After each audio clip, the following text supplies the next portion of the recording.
बंदी छोड़ सतगुरु रामपाल जी भगवान की जय हो। पूर्ण परमात्मा की जय, सच्चे दरबार की जय, राजाधिराज की जय, आत्मा धाम की जय। परमात्मा कहते हैं बच्चों, जितना हो सके अधिक से अधिक सुमरन कीजिए और गुरु जी की महिमा कीजिए, गुरु जी की सत्संग सुनिए, इसी में भला होगा। परमात्मा बताते हैं बेटा जितना सुमरन करोगे उतना ही लाभ मिलता जाएगा तुम लोगों को, और मर्यादा में रहो। मर्यादा विशेष ज़रूरी है।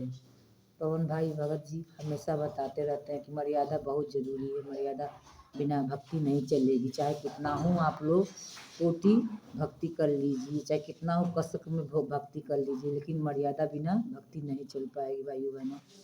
इसलिए मर्यादा प्रथम है।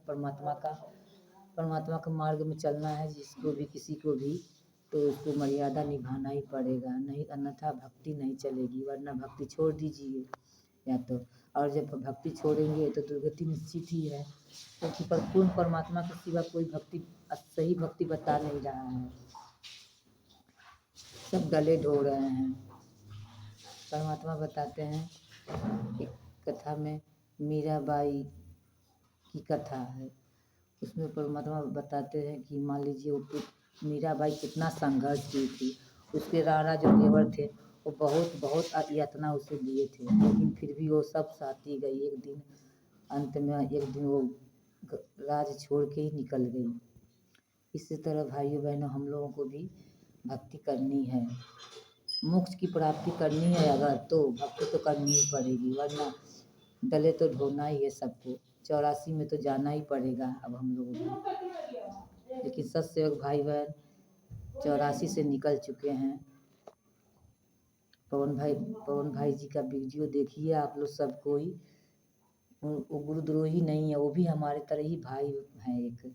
ठीक है, आप लोग गलत धारणा रखे हैं अपने मन में विचार कुछ भी करिए, सामने तो आ ही रहा है प्रसाद। पवन भगत जी भाई एक भी शब्द गलत नहीं बोलते हैं, सब परमात्मा के माध्यम से ही बोलते हैं। परमात्मा के सटीक सब परमात्मा बताते रहते हैं। पवन भगत जी उनके ही पद चिन्हों पे चलते हैं पवन भगत जी भाई, और उन्हीं के सहारे हम लोगों को भी ज्ञान की प्राप्ति और होती है जाती है। साथ संगति से तत्व ज्ञान, तत्व भेद निखर के आता है। पवन भगत जी बोलते हैं और हम लोग परमात्मा की दया से सुनते हैं, बहुत ही अच्छा लगता है। आप लोग भी एक बार ध्यान दीजिए, कोशिश कीजिए, चिंता कीजिए कि हाँ मेरा किस में फ़ायदा है, नहीं तो जीवन बर्बाद जा रहा है भाइयों बहनों, जीवन बर्बाद जा रहा है हम लोगों का।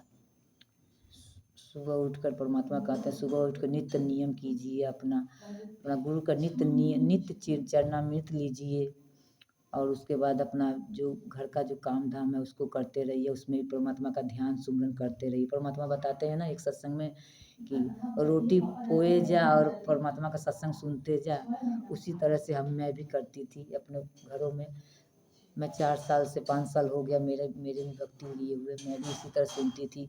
एक पल परमात्मा के बिना गंवाई नहीं हूँ। मैं हर वक्त परमात्मा का सत्संग सुनती रहती थी।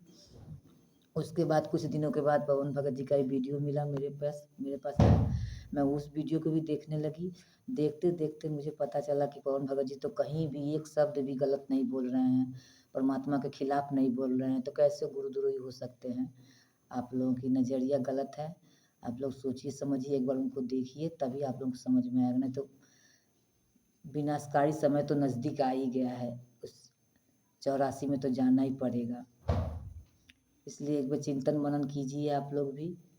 पवन भगत जी भाई बता रहे थे अब कि मान लीजिए घर में अगर विरोध ज़्यादा है तो मान लीजिए थोड़ा हिसाब से भक्ति भाव करते रहिए, और नहीं है विरोध तो मन लगा कर अच्छे से भक्ति कीजिए, पूरा परिवार कीजिए आप लोग सब कोई।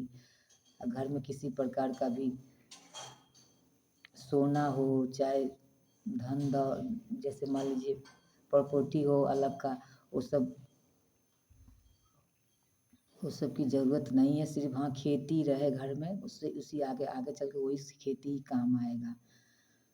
और तो बाकी सोना चांदी तो घर में परमात्मा बताए थे कि नहीं रखना चाहिए। परमात्मा ही बताते हैं कि सोना चांदी घर में नहीं रखना चाहिए। आगे तो कौड़ी के भाव बिकेगा, वो भी नहीं, 10 रुपया भी कोई नहीं देगा उस सोने चांदी पे। इतना सोच लीजिएगा आप लोग भी। सोचते होंगे आप लोग कि हाँ इस बहन झूठे बोलती रहती हो, ये सब ऐसे बकवास है। बकवास है क्या है, सामने तो आएगा ही, अब पता ही चलेगा सबको।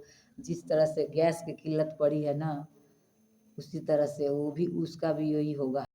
मट्टी के भाव बिकेगा वो। आज उसका बहुत मोल है, साल भर 2 साल के बाद उसका कोई मोल नहीं रह जाएगा। इसलिए भाइयों बहनों, पवन भगत जी के माध्यम से बताया जा रहा है कि उस सोने चांदी को भी घर से निकाल दीजिए।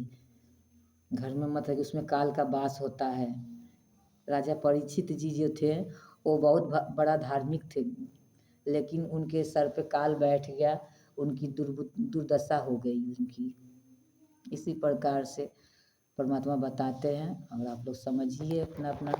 सबके पास भी सोच समझ की समझदारी है, सब कोई समझदार है, किसी को बताने की कोई ज़रूरत नहीं, आवश्यक नहीं है, आप लोग तो खुद ही समझदार हैं।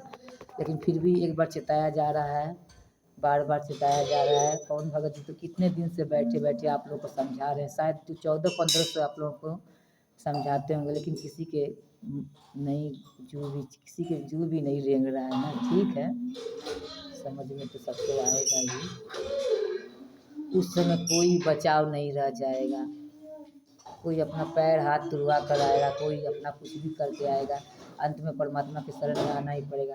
ये झूठे गुरुआ सब, नकली गुरुआ सब चले जाएंगे, सबका जड़ सूख गया है, अब कोई भी मैदान में नहीं आएगा।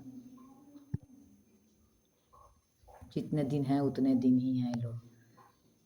मनमाना ज्ञान नहीं चलेगा, अब शास्त्र विधि द्वारा ही ज्ञान चलेगा, गीता से, वेदों से, पुराणों से चलेगा। परमात्मा बताए हैं ना, उसमें सबका मालिक एक कबीर साहब हैं। वेदों में प्रमाण है कबीर साहब भगवान हैं, तो कबीर साहब भगवान हैं तो हैं, रहेंगे। सच साहब भाइयों बहनों, सच साहब। जय बंदी छोड़ की लोट कोनी ओढ़ की, करता करे न कर सके, गुरु करे सो होय। राम कृष्ण से कौन बड़ा, तिन्होंने गुरु कीना, 3 लोक के हुए धनी, गुरु आगे आधीन। परमात्मा बताते हैं कि राम कृष्ण से कौन बड़ा था, लेकिन वो भी तो गुरु बनाए थे, भक्ति किए थे गुरु बना करके। वो भी तो गुरु के अधीन हुए थे। तो हम लोग क्यों नहीं कर सकते हैं, हम लोग भी करेंगे, और करते आ रहे हैं, करेंगे भी।